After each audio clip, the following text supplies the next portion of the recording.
Eu sou Fernanda Orsi Baltrunas Doreto. Eu nasci Fernanda Orsi Baltrunas, mas eu virei Fernanda Doreto por conta do meu casamento. Tem até uma coisa interessante que as pessoas dizem que dá um certo pertencimento, né? Você receber o nome de uma outra pessoa, né? É interessante isso, né? Pra mim sempre foi o meu nome. Aliás, o meu sogro... O Doreto? O Doreto. Meu sogro dizia que eu era mais Doreto do que muito Doreto. Olha só que interessante. Você vê, né? E eu já tenho um nome curto, né? Eu sou a Patrícia Paniza. E quantas e quantas vezes alunos me perguntaram, professora, mas qual é o seu nome? Eu, Patrícia Paniza. Não, o seu nome de verdade. O seu nome inteiro. Patrícia Paniza. Não, o seu nome, professora, seu nome mesmo, aquele que você foi registrado.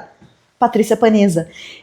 Que é um nome curto, né? Mas eu acho que é um nome que fixa, porque desde sempre, eu era uma criança de, 10 anos, e me conheciam como Paniza e não como Patrícia. Então, pra mim, o meu nome é Paniza. E Patrícia? Patrícia é um acompanhamento, né? É um acompanhamento. Exato. O prato principal é a Paniza.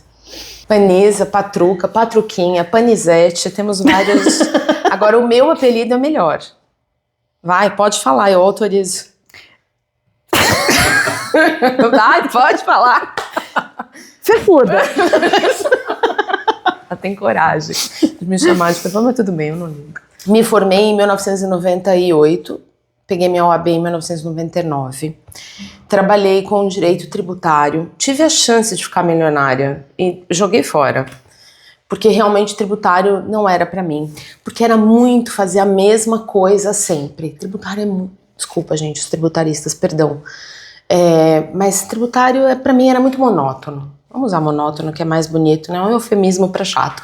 Porque era sempre a mesma coisa, as mesmas teses. Você aplica a mesma tese para absolutamente tudo. E aí eu tive a felicidade de conseguir um estágio no escritório do professor Álvaro Vilaça Azevedo. Aí a minha vida mudou, porque o professor Álvaro Vilaça, para quem não o conhece, assim, além de ser um civilista completo, ele sabe tudo. É impossível quem é da área de civil e não sabe tudo, não conhecer o nome. Né? Mas o professor Álvaro tinha um escritório bastante voltado para a área de família e sucessões, né?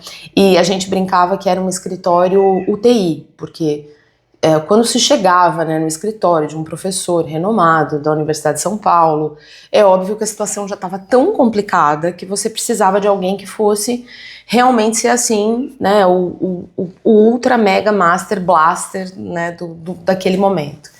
Então eu tive essa felicidade, porque eu trabalhava só com coisas muito difíceis, muito complexas, questões muito, assim, muito desafiadoras. Foi assim que você entrou em família? Foi assim que eu entrei em família. Exatamente desse jeito. Bom, a minha trajetória com o direito é assim, ela certamente não é a que a gente mais ouve no direito, porque a começar, eu nunca pensei em fazer direito. Né? E você queria fazer o quê? Eu queria ser dançarina de navio. E aí navio, algum dia alguém me perguntou, mas dançarina de navio? Por que de navio? Não sei. Ficou dançarina de navio. Eu já me via dançando aqueles cancãs e etc, né? Eu sempre gostei muito de dançar, sempre gostei muito de teatro, sempre gostei muito de representar, e essa era a minha praia. Mas meu pai disse, imagina, eu me formei em 1997, então... significa que eu entrei na faculdade em 93 e fiquei um ano parada ainda, né? Meu pai disse, não, isso não. Isso não, então, vou fazer um teste vocacional. Jamais havia passado direito na minha cabeça. Quando eu fiz o teste vocacional, vieram 3 áreas, direito, sociologia e psicologia. E que assim, olhando agora, quase 30 anos depois, é exatamente aquilo que traduz a minha atuação profissional, porque a minha formação é em Direito, meu mestrado é em Direito, né, mix com Biodireito, meu doutorado é em Psicologia. E a minha atuação em relação a processos de adoção, etc., tem muito a ver com isso, né? Tem muito a ver também com essa parte de Sociologia. Tá aí a trajetória.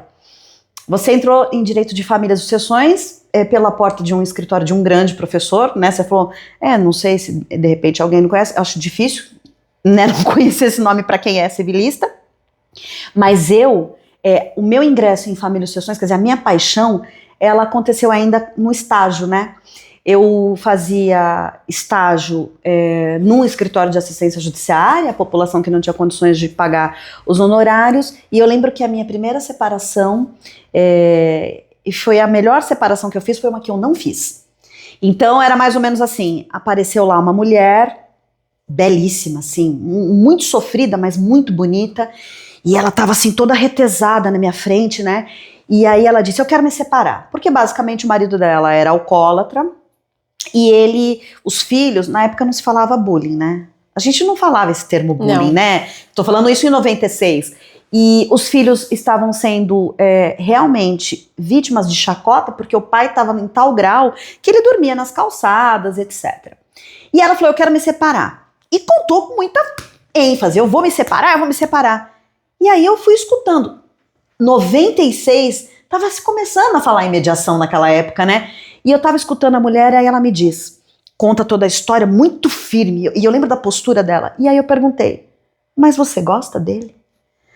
Na hora que eu fiz essa pergunta, eu vi aquela montanha desabar literalmente na minha frente, né? A mulher desabou. E ela não queria separar. Na verdade, a separação para ela era uma forma dela dizer, chegou, o meu limite chegou. E o limite chegou por conta dos filhos, né? E aí eu tenho uma tia muito amada, eu falei, me ajuda, por favor, e ela me ajudou a encontrar um programa de alcoólicos anônimos, conversei com a coordenadora do estágio e disse para ela, eu vou chamar essa pessoa, o marido, né, ela não quer separar, mas vamos tentar. E ela disse, tenta aí, vai lá, né. Eu falei, olha, fulano, eu sou a única pessoa que confia em você, tua mulher não confia mais, teus filhos não confiam, etc.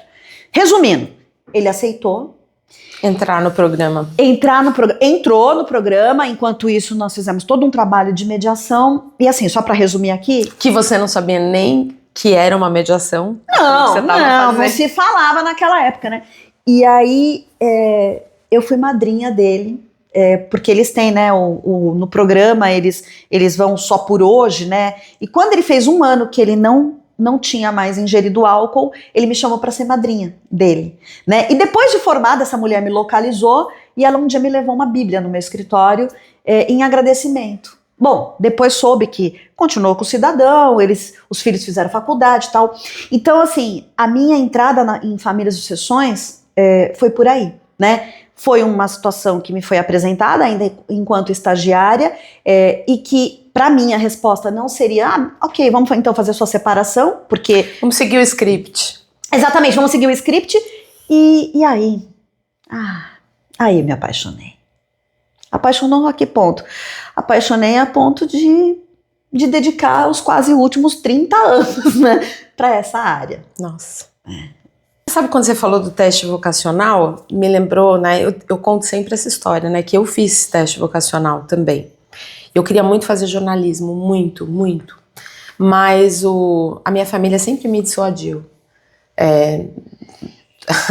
Todo mundo que conversava comigo, né? Dizia assim, esse é um métier muito fechado, vai ser muito difícil, você vai ter dificuldade de colocação no mercado.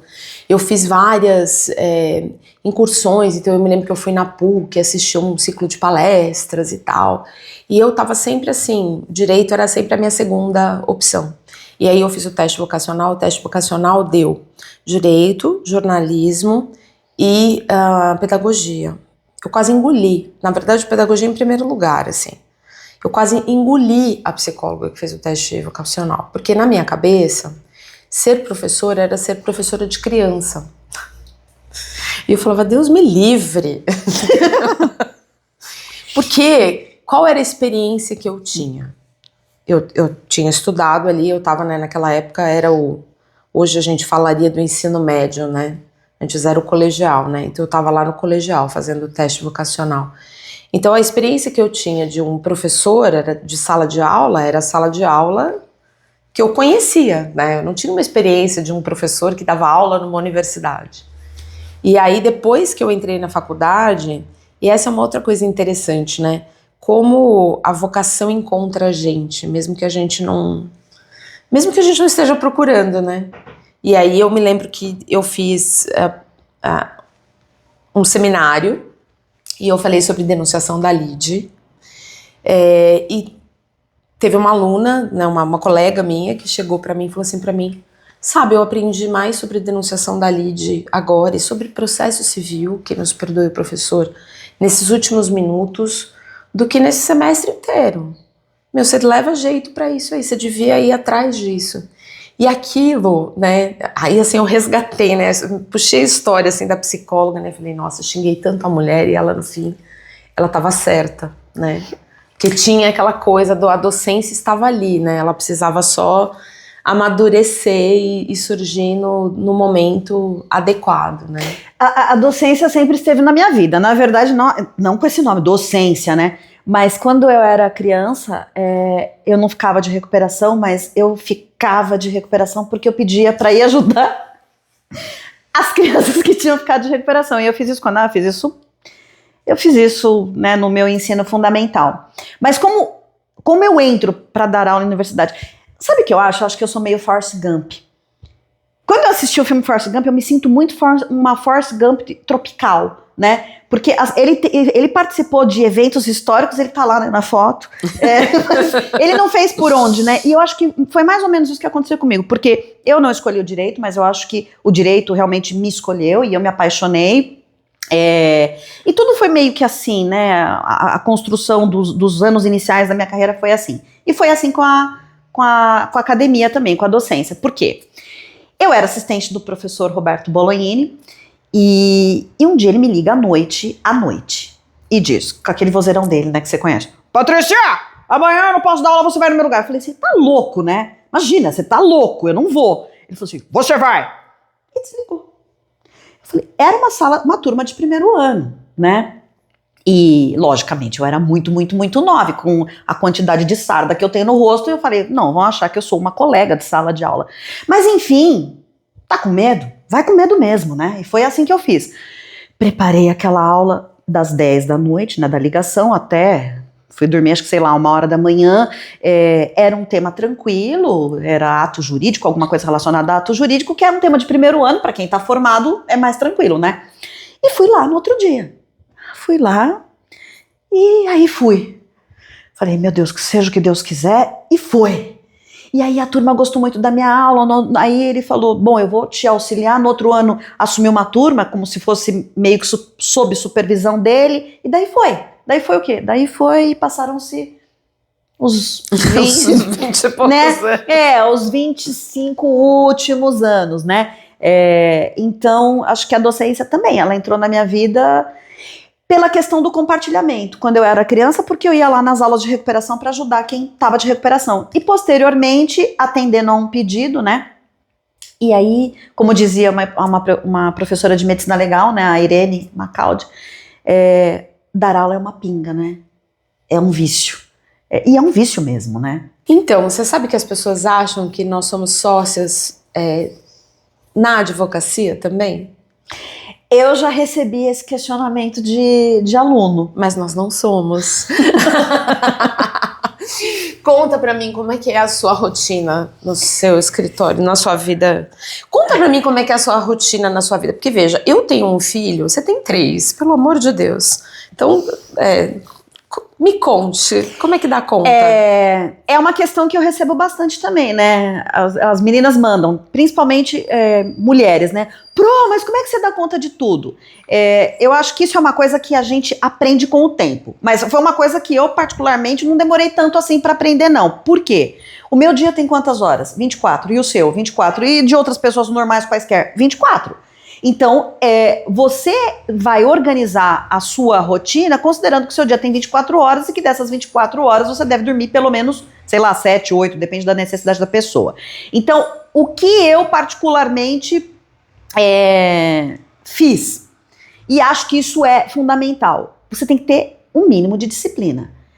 O mínimo de disciplina e tem que organizar pensando no que você quer daqui 1 ano, daqui 5 anos. Então eu vou te dar uma questão, assim, básica, e que toma um tempo lascado do profissional.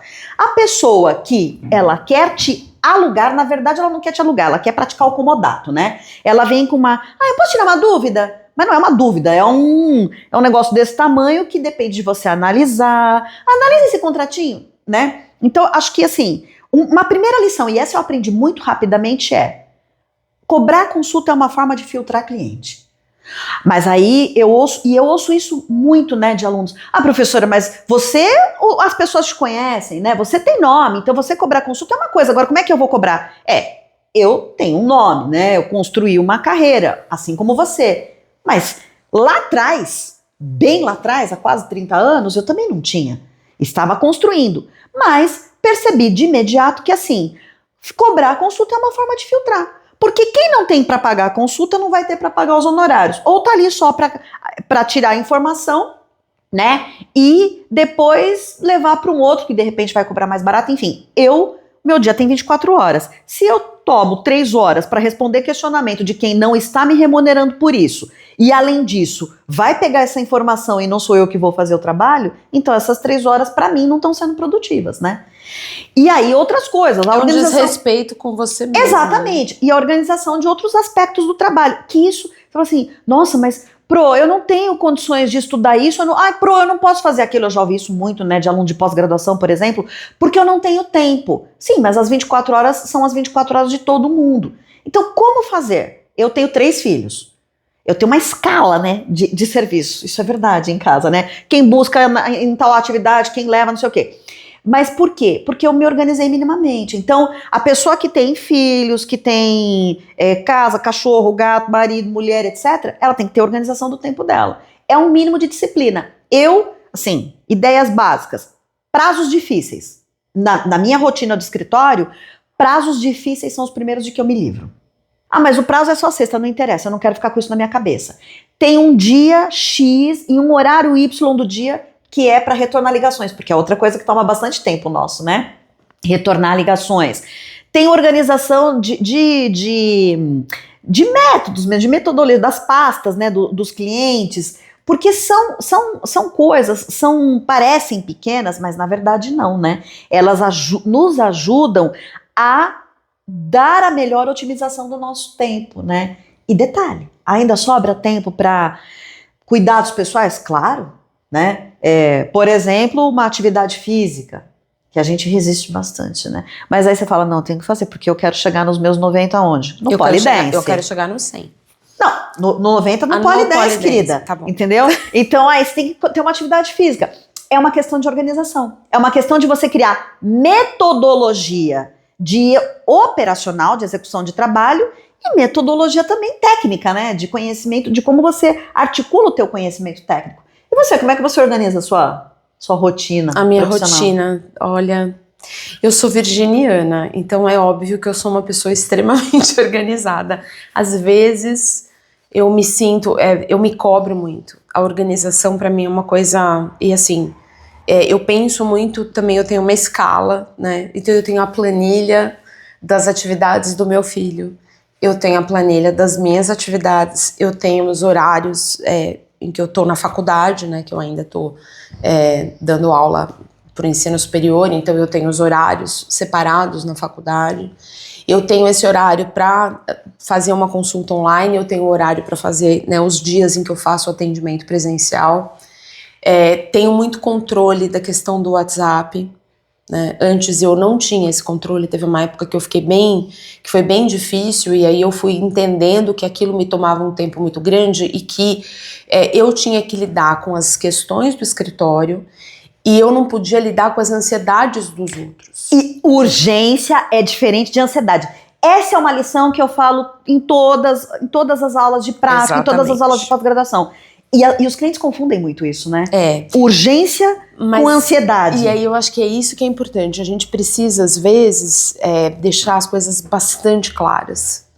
Então, e isso eu acho, essa clareza, muitas vezes, quando o aluno me procura e fala, eu tô tendo um problema, assim, eu digo, olha, talvez você não tenha deixado as condições do trabalho muito claras. E dá tempo de você reorganizar a rota. Assim. Não é? De você chegar e falar, vamos nos organizar aqui, porque realmente nossa relação ela não vai ficar boa se a gente continuar desse jeito. Então vamos tentar organizar. Como é que a gente vai fazer para ter isso? É óbvio que também tem clientes que estão num nível de ansiedade muito grande. Aí é um filtro muito particular, né, eu acho.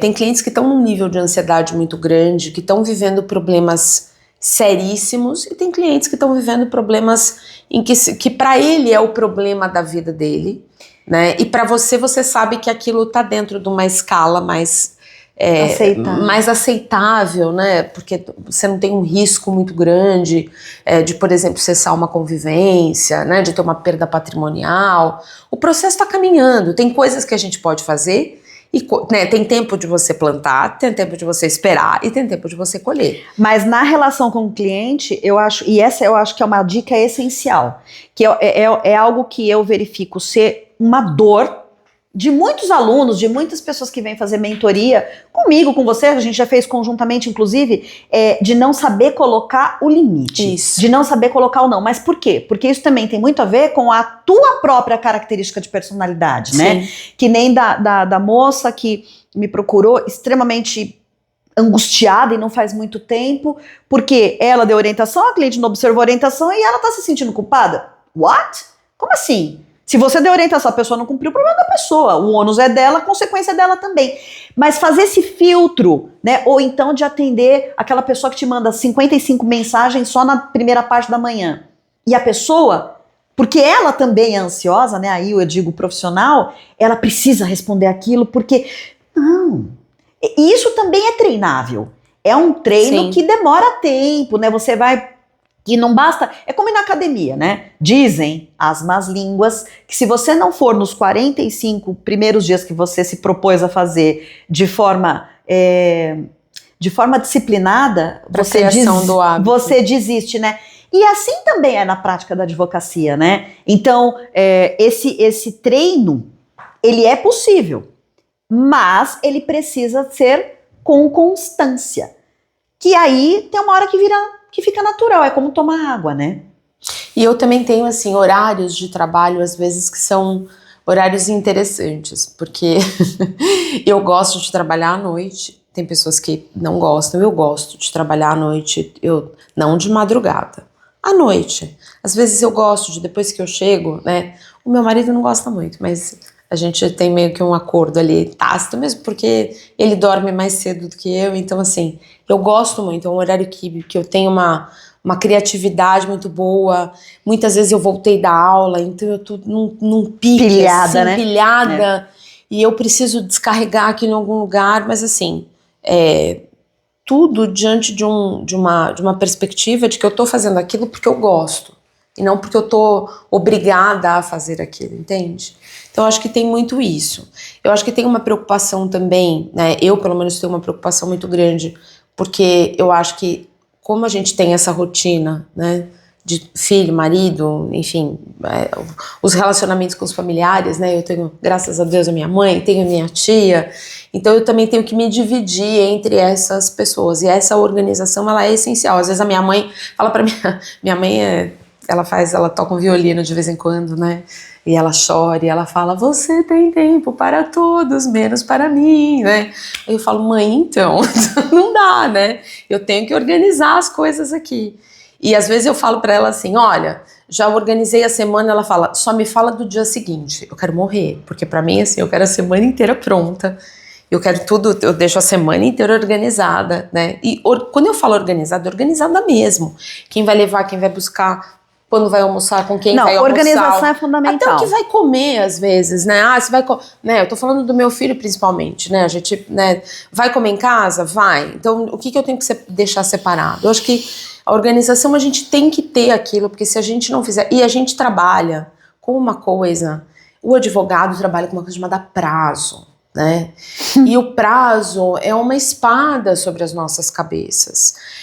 Que precisa, né, que a gente precisa aprender a lidar com ela para que justamente ela não tenha uma lâmina muito poderosa. Então, e prever o imprevisto. Exatamente. Porque na minha organização, isso faz parte da minha rotina profissional, na minha organização eu tenho um dia, que é um dia meio que lacuna, para quê? Deu um incêndio, eu tenho que apagar ali.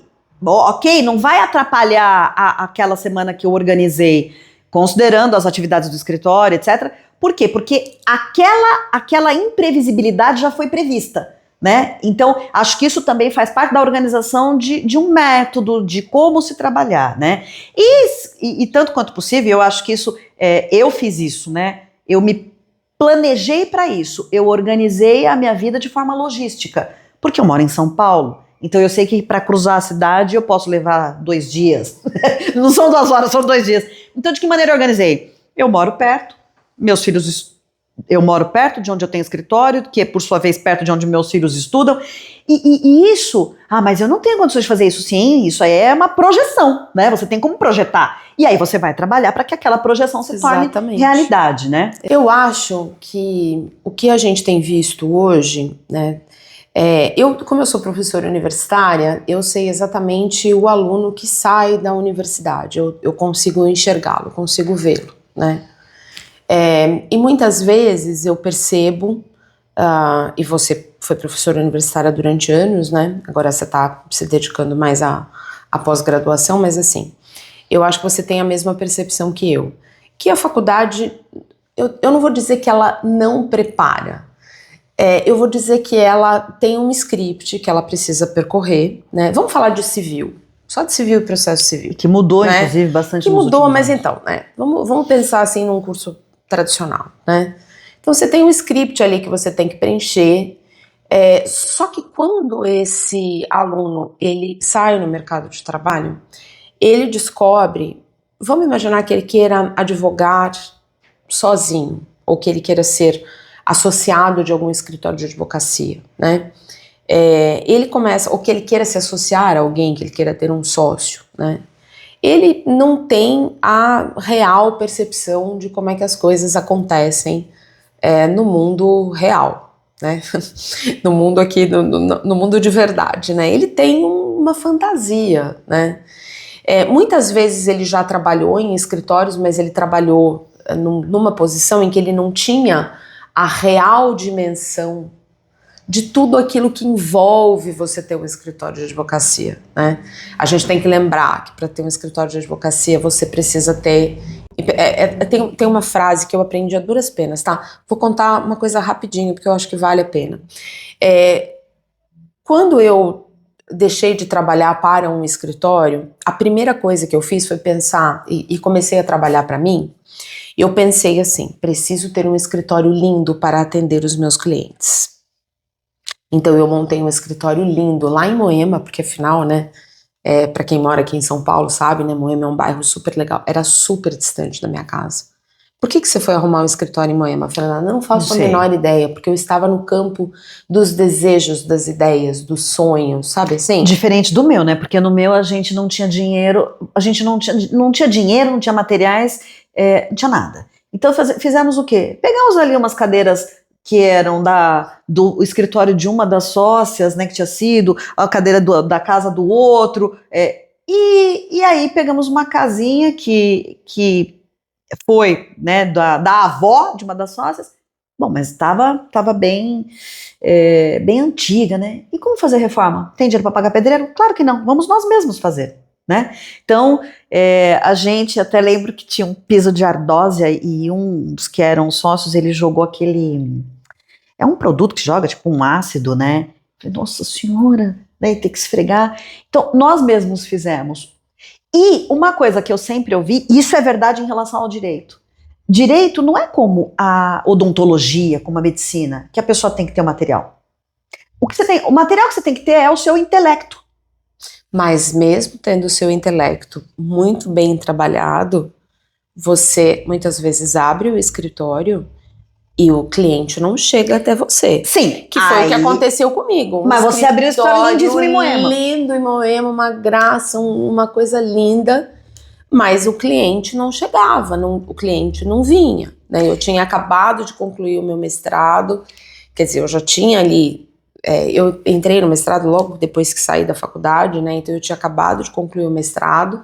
O escritório era lindo, mas por que o escritório era lindo e o cliente não vinha? Porque eu não tinha a menor noção, o menor conhecimento de técnicas, em primeiro lugar, de marketing, né? Gente, e aí assim, eu não tô falando de uma coisa que aconteceu faz 5 anos, né? Eu tô falando de uma coisa que aconteceu, bota aí uns 20 anos aí pra trás, né? Eu fiz 20 anos de docência, olha, eu fiz 20 anos de docência em 8 de março. E quando que as coisas começaram a melhorar? Quando eu ingressei na faculdade como professora, porque aí eu comecei a me tornar mais conhecida, porque naquela época não tinha rede social, não tinha Instagram, né? Não tinha Orkut, naquela época a internet era discada, pelo amor de Deus, né? Então, assim, as coisas eram muito diferentes, mas eu descobri uma coisa às duras penas, que o que faz a advocacia é a clientela. Você pode ter um escritório lindo, se não entrar o cliente, você só tem um espaço físico. E aí você não vai amealhando experiência, porque você precisa do cliente para ter experiência. E aí uma coisa que eu vejo hoje, que eu acho super interessante, é o seguinte: com o advento das redes sociais, o que a gente mais vê são cursos que te dão a possibilidade de você amealhar clientes. Então o curso te ensina a fazer o marketing, o curso te ensina a se tornar uma autoridade num determinado assunto por aquilo que você posta, né? Na minha época, para você se tornar uma autoridade, você tinha que fazer um curso, um mestrado, você tinha que fazer uma pós-graduação.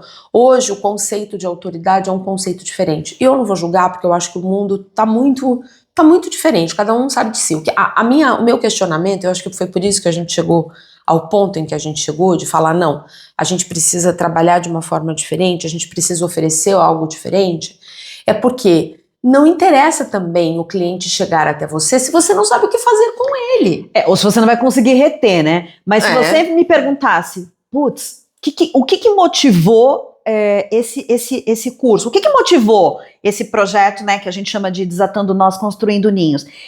E para mim, basicamente, seriam duas as motivações principais, né? A primeira delas está relacionada àquilo que eu e você também constatamos, tanto na graduação e também na pós-graduação, que é essa questão do como acontece a formação, porque você ter um arsenal de informações, hoje as pessoas colocam toda a fé do planeta no chat GPT, né, e na inteligência artificial. Sim, fantástico a inteligência artificial, mas se você só consegue fazer a pergunta e ter ali a resposta, você vai ser um reprodutor daquilo que outro, no caso a inteligência artificial, está pensando. E o direito, embora não seja publicidade, ele exige também criatividade, né? Ele também exige que você ofereça aquilo que outros não oferecem, que é o que vai fazer a diferença. Então tem a questão da própria formação, o que fazer com isso, como traduzir aquela teoria para a prática, né? Que a gente percebe que muitas vezes não existe. A questão das hard skills e das soft skills, porque a pessoa sai com conhecimento, com informação, muita informação, mas se ela não tem, para nossa área especificamente, né? Se ela não tem jogo de cintura, se ela não tem autocontrole, se ela não consegue identificar nela mesma as dificuldades dela, o que ela precisa melhorar, o que ela tem como potencialidade, e não consegue identificar isso no outro, é um problema. Isso é treinável? Isso lógico é treinável, lógico que é. Então, se me perguntassem, seriam essas. Essa é a primeira grande questão. E a segunda? A segunda é aquilo que eu constato, e você constata também, fora da academia, ou seja, na advocacia. Porque a gente lê. Olha, a gente lê peças que eu sinceramente, eu não sinto apenas vergonha. Eu sinto muito. Eu pergunto, mas como? E a gente não está falando de forma de escrever, né? A gente está falando de conteúdo. E também a forma de escrever, né? Porque isso também se treina, mas principalmente o conteúdo. Como é que uma pessoa vai, em 2024, fazer uma petição de divórcio e dizer que é um absurdo porque ela traiu, porque ela é isso, porque ela é aquilo? Sabendo-se que desde 2010 nós não discutimos mais culpa, né? Então, assim, o que eu constato em termos de prática né, aconteceu, e aqui rapidinho o exemplo, a semana passada, que eu fui numa audiência para que se decidisse se a mãe, afinal de contas, ia perder a guarda ou não dos filhos, e que você está indo para uma audiência super tensa, e eu estou pela mãe que vai perder a guarda dos filhos, né, no caso. Você vai recém-contratada, né? Contratada uma semana antes, mas por quê? Porque já tinha atuado para a mulher há 10 anos atrás, quando deu problema de novo com o pai das crianças, ela disse, eu não tenho condições de pagar os seus honorários, e aí tem um ponto. E eu sempre disse isso para os alunos, você cobre o que você tiver que cobrar. Porque se a questão for prioritária para a pessoa, e de fato ela não puder realmente te pagar, ela não vai poder te contratar. Agora, se é prioritária para ela, é realmente prioritária, é importantíssimo, ela vai dar um jeito de te contratar. Bom, enfim, ela não me contratou. 2 anos depois, ela vem me procurar de novo. Ela falou assim, olha, eu não pude te contratar naquela ocasião e a coisa degringolou. E aí eu fui ler os processos, degringolou de verdade. Bom, eu tô indo lá numa audiência. É uma audiência que ela tá numa situação extremamente vulnerável.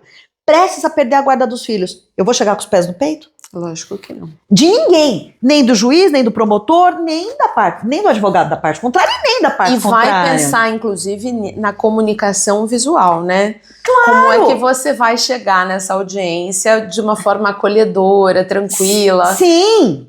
Não, eu vou assim. Bandeira, você vai de branco. Eu vou quase que com assim uma tradução jurídico-processual de método do Príncipe de Maquiavel, né? Claro, por quê? Porque se eu chegar com o pé no peito, ela já tá na posição, é só chutar para dentro do, né? E aí, o que é interessante, no curso da audiência, o promotor diz, agora que ele disse exatamente assim. Agora que temos uma profissional, acredito que nós possamos enxergar a luz no fim do túnel. E no final da audiência, a juíza cumprimenta. Parabéns pelo trabalho. Pergunta pra mim se a mãe perdeu a guarda dos filhos. Graças a Deus. Não. E pergunta pra mim se eu já não saí com trabalho pra fazer conjuntamente com o advogado da outra parte. Sim, estamos trabalhando nisso agora, inclusive. Ou seja, é a segunda motivação.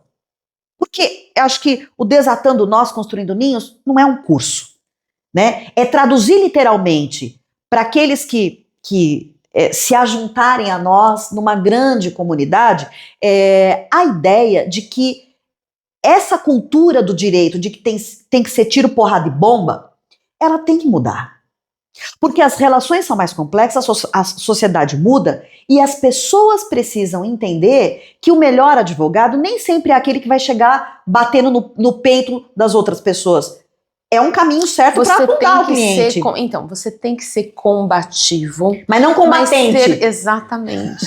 Porque as pessoas confundem ser combativo com ser combatente, né? Você não vai se dobrar ao outro, não vai se curvar ao outro, mas você não precisa chegar sendo grosseiro e achando que aquilo é como se fosse uma batalha, não cumprimentando o outro advogado, sendo irônico numa medida, e olha que quem me conhece sabe, né, que a ironia é uma das minhas maiores características, né, para o bem e para o mal também, que eu sei às vezes quando eu mesmo extrapolo, e é por isso que também é importante a gente ter sócios, né, para que a gente tenha uma leitura daquilo que a gente fez e alguém fale, olha, aqui você tá aqui, amor, você tá demais, né, volta um pouco, porque você exagerou, né, naquilo que você tá tratando ali. Então eu acho que é importante, extremamente importante deixar isso claro, que não é porque nós estamos falando numa construção de ninhos, que nós estamos assim, entendendo o direito como algo, né, leve e tranquilo, e que não, a gente entende que a advocacia precisa ser combativa, mas a gente também entende que existe um momento que a gente tem que falar assim, olha, nós vamos conversar sobre isso. É uma conversa que a gente está tendo. Nós não vamos impor posicionamentos aqui. Nós vamos dizer, olha, eu estou dizendo para você o que está doendo desse lado aqui. Vamos ver se a gente consegue construir, né? É aquela famosa frase, né? A gente tem que construir as pontes e não destruir os muros, né? Como é que é não? Como é que é? Destruir muros e construir pontes, não é isso? Então, assim, eu acho que a gente precisa buscar isso, ter essa visão. Eu acho que isso também está um pouco perdido, né? Sim. Nesses sistemas que a gente tem visto e nesses cursos. E assim, óbvio que a gente tem que falar de direito material e de direito processual, mas a gente tem que falar de direito material e de direito processual sob essa perspectiva. Até porque, assim, quando você fala no direito processual, eu enxergo assim mesmo, e eu sempre enxerguei, acho que talvez isso tenha muito a ver lá com a minha infância. Eu enxergo o processo como um tabuleiro de xadrez.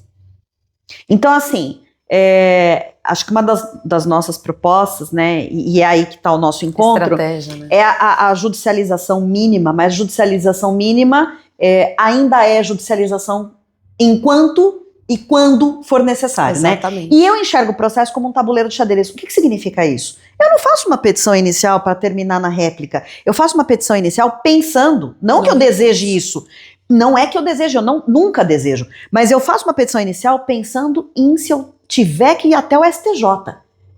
E é assim que tem que ser construído o processo, né? Só que aí então, no tabuleiro, a gente cria as estratégias. Eu não vou mexer com o meu cavalo nem com o bispo se mexendo com o peão eu tô encontrando as respostas que eu preciso, né? Então, essa diferenciação, eu não preciso matar uma mosca com um tiro de canhão, né?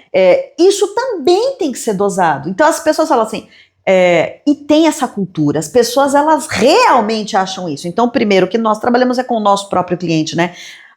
Mas o advogado dele fala muito e você fala pouco. Por que falar muito se você não tem nada para falar? Realmente é melhor não falar. Só que isso também tem que ser trabalhado com o cliente. E para isso a gente tem o quê? Metodologia, né? É trabalhar de forma estratégica, não é simplesmente atirar por atirar, não é simplesmente falar por falar, não é gritar por gritar, mas é dar os pontos certos, considerando como se fosse um tabuleiro de xadrez, né? Então, eu tenho uma situação de violência doméstica, é óbvio que eu tenho que fazer uma medida protetiva. Mas, por outro lado, eu tenho ali uma briga entre pais, que é o que a gente mais tem, né? Eu vou olhar, tá, mas o que eu tenho aqui? E aí, uma técnica e até uma dica, né? Eu acho que a gente trabalhar com os nossos clientes e com os advogados também, com a parte contrária, na chave da responsabilidade, não da culpa, é um caminho certo para fazer um trabalho bacana. E como fazer isso? É parte daquilo que a gente se propõe, né? No Desatando Nós Construindo Ninhos. O que quem vem para esse projeto pode esperar, né, dele? Pode esperar de nós, né? Eu acho que, assim, a proposta, e foi aí quando a gente se uniu e falou, peraí, a gente está fazendo cursos aqui, cursos ali, mas transformar isso em mais do que apenas ensinar direito, mas abrir as portas dos nossos escritórios, né? Como se nós estivéssemos abrindo as portas dos nossos escritórios para que profissionais que estão iniciando na carreira agora, ou ainda não necessariamente estão iniciando, porque eu recebo muito pedido de mentoria, muito contato de ex-aluno dizendo, eu não sei, mas eu ainda não consigo me encaixar, eu ainda tenho insegurança. É como se nós estivéssemos literalmente abrindo as portas dos nossos escritórios para que quem vem entenda o que se faz, como se faz e o que se pode esperar a partir daquilo que se faz, Exatamente. Né? Porque eu já recebi, por exemplo, ex-aluno que me diz assim, professora, E outro dia eu vi uma situação de marketing assim na internet. Mas se o fulano cobra 7 mil reais para fazer um divórcio, tá lá de acordo com a tabela do OAB, você pode fazer assim, usar com a pessoa o gatilho da escassez. Cobre 4. Bom, só tem um problema, né? Que é a própria questão ética, né? Que você não pode cobrar menos do que aquilo que a tabela da OAB te diz para cobrar. Mas, afora isso, existe a questão. Todo mundo deseja ser reconhecido por aquilo que faz. Todo mundo deseja ser reconhecido em termos de reconhecimento profissional, né? Da pessoa te dizer, caramba, esse trabalho que você faz não é bom. É excelente. É o melhor, né? Mas é claro que você quer ter esse reconhecimento também sobre o aspecto financeiro. Remunerado. E não sejamos hipócritas, né? Porque se eu entrego um trabalho excelente, e para isso eu tenho toda uma trajetória de prática na advocacia, de docência, de formação, etc., é óbvio que eu quero ser reconhecido também financeiramente para isso. E a quem isso é possível? Eu acho que esse projeto também tem a ver com isso, né? Eu não vou promover uma demanda e entregar a excelência em serviços profissionais e não cobrar por isso. Eu vou cobrar. Mas eu não posso cobrar porque ainda não tenho. Sim, mas é um caminho, né? E acho que é isso que a gente propõe. Você constrói esse caminho e como construir esse caminho? Aí a gente abre aquilo que a gente faz na nossa prática para aqueles que venham, né, se agregar a nós. E que não é pouco tempo, porque a gente vai aprendendo muita coisa no caminho, né? Quanta cabeçada a gente já não deu. Eu acho que se somar vai bater uns 50 anos de experiência. Dá um pouquinho mais, né? Porque dá um pouquinho mais, né? Porque 97, mas né, tem os anos de estágio, então a gente tá falando de 27 com 27 com 26. 26, 25, dá quase. Gente, dá quase 60 anos. Dá um pouco anos. mais. Não fala. Não. E é isso, né? E sabe uma coisa que eu queria, colocar, e acho que isso é muito importante, que é quando é que a gente descobriu que, na verdade, a gente podia transformar num método aquilo que a gente faz no nosso escritório, uma vez que nós não somos sócias no nosso escritório. Porque a gente começou a falar sobre como é que a gente atuava, né? Eu acho que isso foi naquele segundo curso de família que a gente deu, que você faz assim? Eu faço assim. Você faz, eu faço assim. Na verdade, o que a gente acabou descobrindo é que a gente tem duas metades de escritórios em locais físicos, né, separados. E que bacana que a gente pode, e isso eu sempre te disse, e sempre disse para os alunos também, que assim, eu acho que é o grande diferencial, né, do que você como professora por que não compartilhar? Por que se eu tenho aquela situação mirabolante, eu tenho que guardar só para mim? Né? Eu sozinha como advogada, você sozinha como advogada, você não vai resolver o problema de todas as pessoas da população. E por que outros não podem fazer também? Né? Então a sua generosidade, né, lá nos cursos, nesse de família que eu tô falando, eu acho que é o ponto que para mim marca demais. Então, quando a gente traduz, né, que a gente conseguiu colocar num método, isso é maravilhoso. Por quê? Porque isso é replicável. Você faz, eu faço, e dá certo. E dá certo. E quantos outros podem fazer, né? Quem agradece? Bom, o Poder Judiciário agradece. Certamente os promotores que dizem, chegou a gente que, né, sabe o que está fazendo, agradece, os juízes agradecem. E acho que a sociedade agradece. Porque a gente não tem que ter essas cenas tristes, né? E eu já falei isso várias vezes, meus alunos que não aguentam mais, né? Me ouvir falar disso, né? Que quando eu fui fazer lá minha pesquisa, foi por causa do caso do Bernardo e depois outros tantos.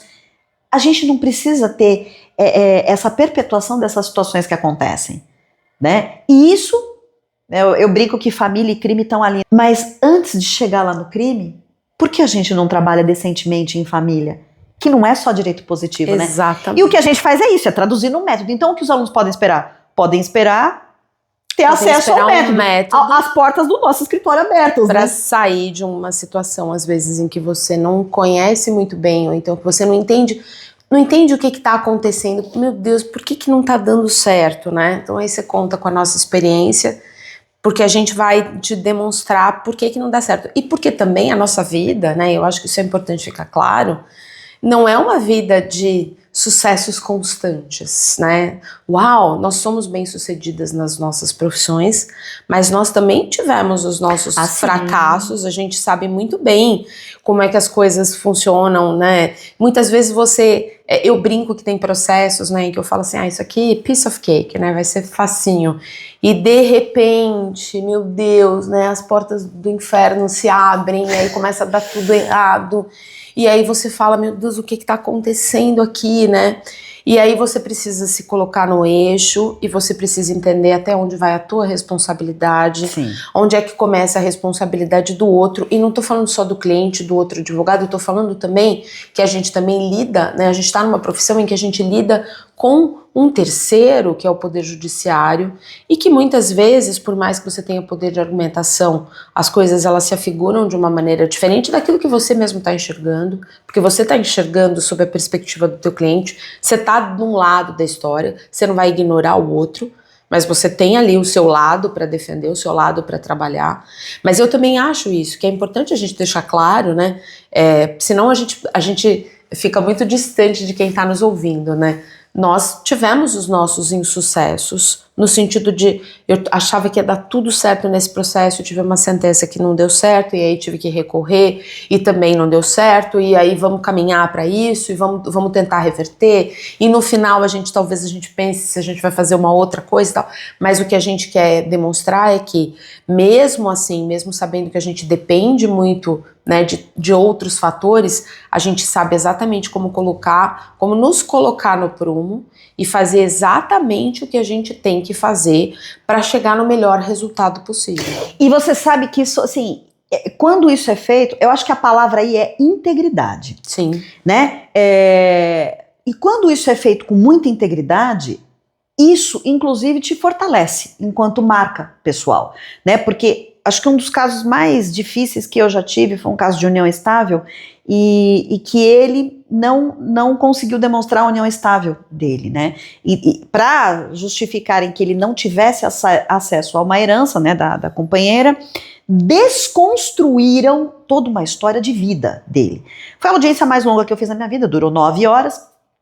Mas no final, e depois ele não quis recorrer, porque realmente ele ter ouvido o que ele ouviu em audiência o machucou demais. Mas ele disse assim pra mim, e eu nunca vou esquecer. Ele falou, eu perdi porque estava cercado de pessoas que partilhavam do meu vinho, mas eram todos abutres. Mas isso não tem nada a ver com o seu trabalho. Imagina, a pessoa vir te consolar, né? Ele disse, não fique triste, porque eu tenho certeza de que você empregou a sua melhor técnica e o seu melhor sentimento. Gente, é exatamente isso. Quer dizer, assim, a despeito do resultado, né? Porque as pessoas gostam muito de alardear os bons resultados, sim, como se a vida fosse só tudo lindo, luzes e glória, né? A despeito do mau resultado, ele reconhecia o trabalho. Ele valorizou. E acho que isso é o que todo profissional quer, né? Às vezes você não vai chegar, às vezes a pessoa está com câncer, o profissional fez tudo que estava ao alcance dele e a pessoa não curou. Mas isso quer dizer que o profissional agiu errado? Não. E da mesma forma o nosso trabalho. Às vezes você não vai ter um resultado que a pessoa alcançou a explanação dela.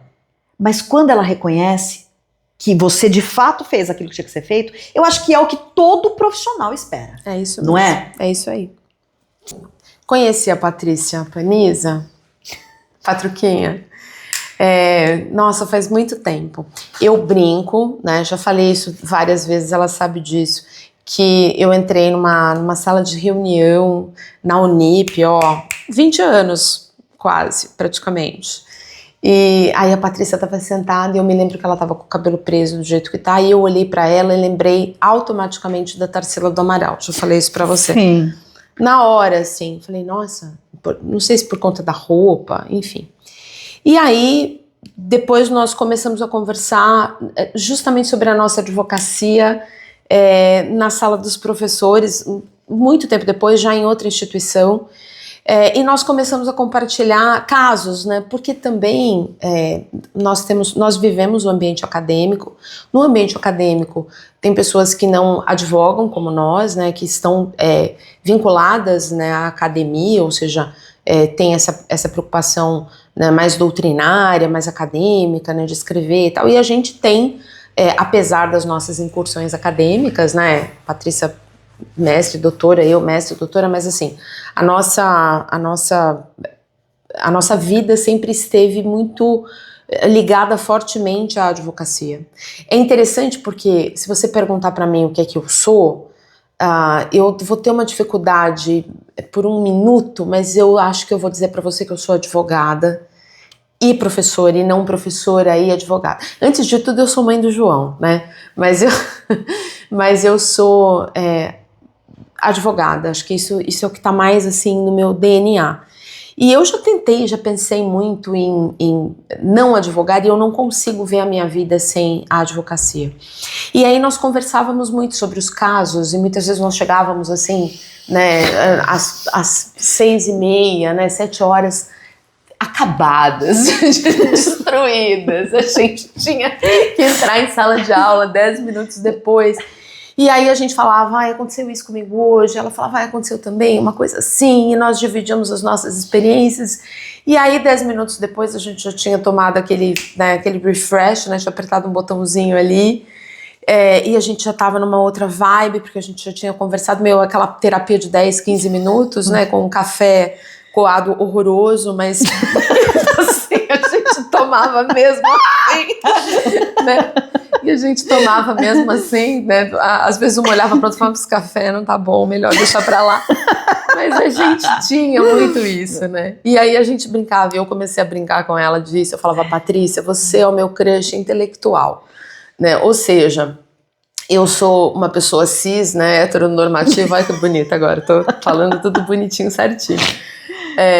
Mas eu tenho por você uma questão intelectual muito forte, né? Uma pessoa com quem eu gosto muito de conversar, de quem eu respeito demais as opiniões, que eu acho que que é muito ponderada, E é interessante porque, mesmo muitas vezes a gente não falando sobre... Às vezes eu mando alguma coisa para ela de maneira enigmática, assim, né?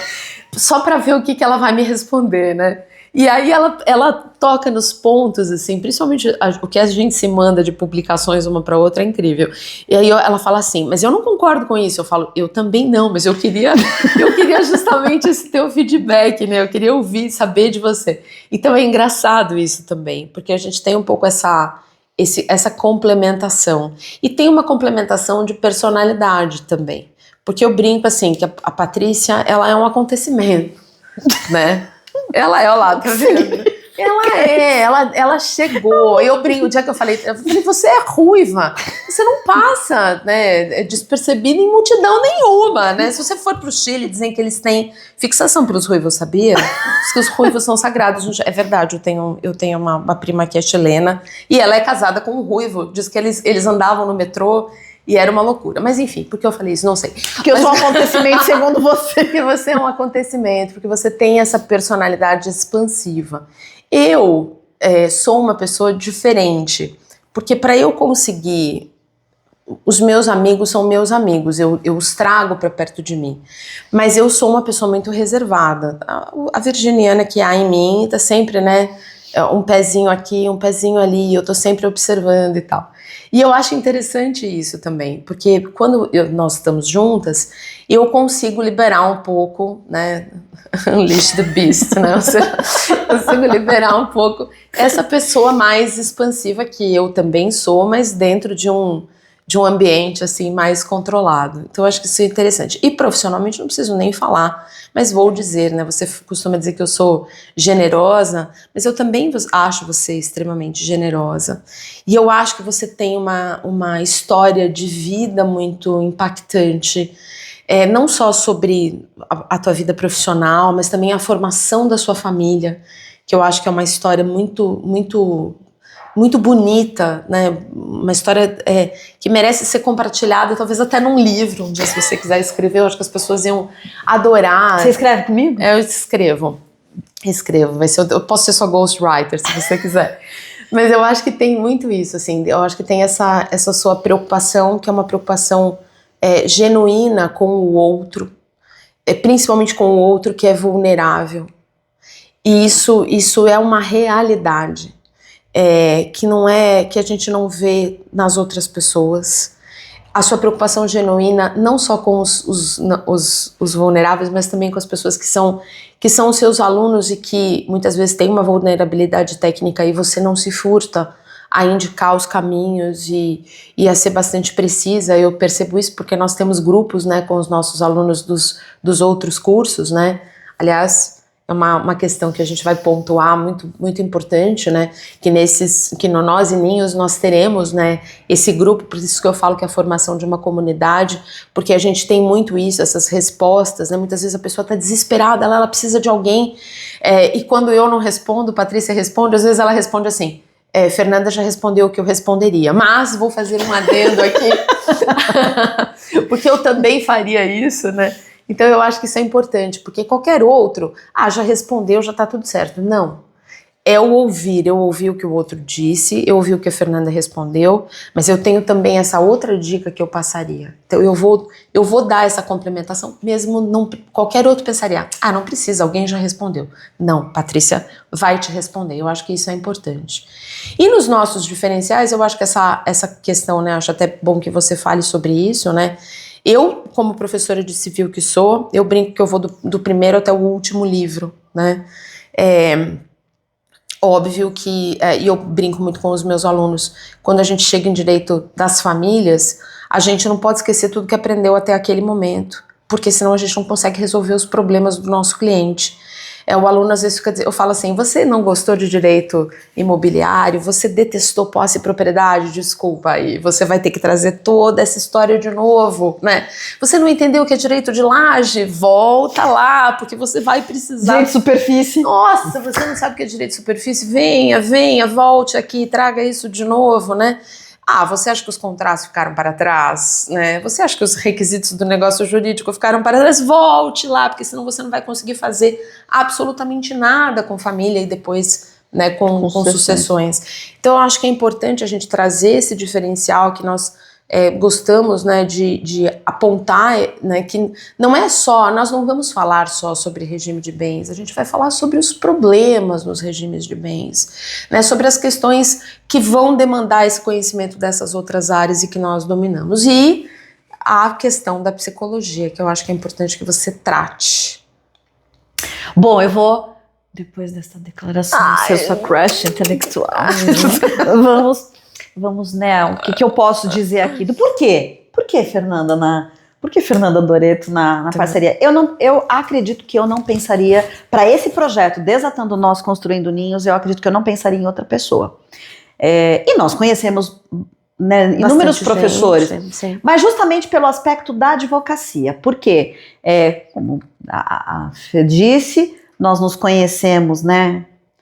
Eu não me acho um acontecimento, mas assim, você não é a única pessoa que diz isso, mas ao contrário, né? O que eu achei assim bacana, né? Em você, quando eu te conheci na sala dos professores, que ao contrário de você, né? Eu sou aquele acontecimento que chega sempre atrasado, assim, no ponto, sobe e vai dar aula. Mas não, você sempre tinha aquele sorriso, né? Sempre estava sorrindo, sempre com aquela expressão boa, né? E é óbvio que atuando na advocacia, nem sempre você está com aquela expressão boa, né? E aí, quando a gente começa a conversar sobre os casos, né? Eu percebi em você, e foi aí que a identificação, pra mim, que a gente chipou. Se criou. Exato, foi aí. Que assim, quando você trazia alguma questão, você trazia de forma muito verdadeira, de forma muito autêntica, que pra mim é o que marca a forma como eu atuo, né? Porque a gente ouve muito isso, né? Mas você não pode se envolver emocionalmente. Sim, você não pode surtar emocionalmente com o seu cliente, mas você não se envolver emocionalmente?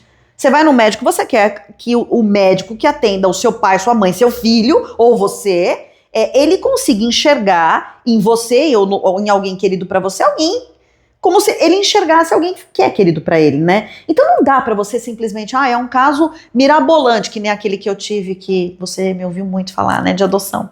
Você não pode tratar como se aquilo fosse nada.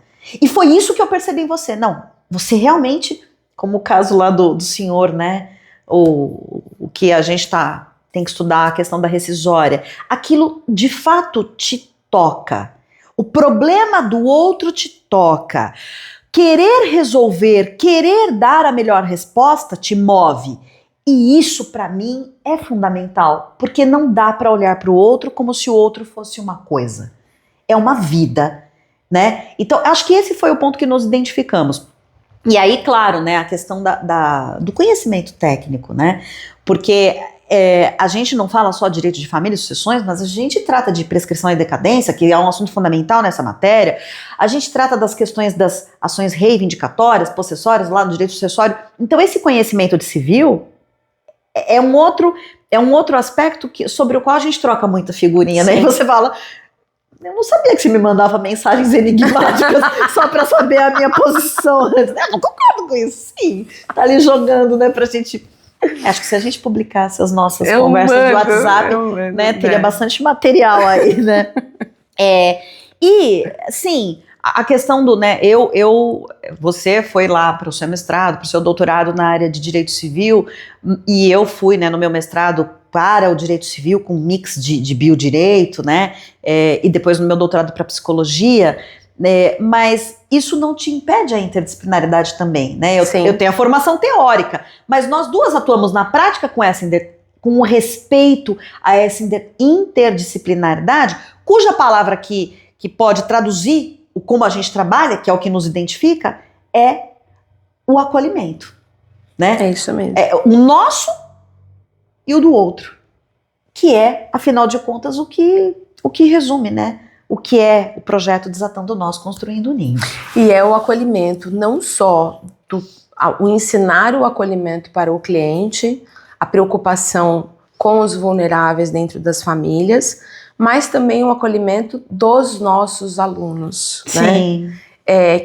Que nós entendemos as dificuldades pelas quais passam, os receios, os medos, né? E eu acho que é importante você ter receio, porque você tem que entender que você está lidando com a vida de uma outra pessoa, você está lidando com a vida de uma filha. Então, é muito mais, para mim, é muito mais importante ter um aluno que diz assim, puxa vida, eu tô atuando nesse caso aqui, mas eu tô meio preocupado. Você tem que ter preocupação mesmo, porque você está lidando com a vida do outro. Parte do receio é responsabilidade. Exatamente. Comprometimento. Exatamente. Então, eu acho que a gente tem essa característica e que a gente vai conseguir imprimir, já imprimiu nos cursos que elaboramos anteriormente e acredito que a gente vai conseguir imprimir nesse. Aqueles, né, cuja aula ia até às 10 e a gente tava lá, ó, 10h30, 10h40, tirando dúvida, né? Falando.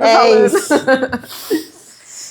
Desatando nós, construindo ninhos. Quantos nós emaranham famílias por meses, anos, gerações? Quantos nós agrilham crianças enquanto seus pais se digladiam no poder judiciário, numa guerra inglória, de muitos perdedores e de quase nunca vencedores? Quantos nós representam no exterior o inferno que milhares de pessoas vivem dentro de si? E quantos nós podem ser desenlaçados no viso de reconstruir, ressignificar e transformar o eu e o outro em nós, esse sujeito plural que aponta como possível o tocar a vida com a intensidade que ela merece e que a sua curta duração impõe? E o que nós, profissionais do direito, temos com isso? São esses os questionamentos que nos uniram neste que é mais do que um projeto de apenas ofertar cursos que ensinam direito de família e sucessões. Nosso objetivo é bem mais audacioso: transformar mais e judicializar menos. Como? Conhecimento técnico apurado e interdisciplinar, somado à experiência de mais de 2 décadas de docência e efetiva prática na advocacia, são os ingredientes da nossa receita. Uma receita executada com método, lentes ampliadas e de alta sensibilidade que queremos compartilhar, porque já sabemos que se sozinho se vai mais rápido, acompanhado se vai bem mais longe. Vem com a gente!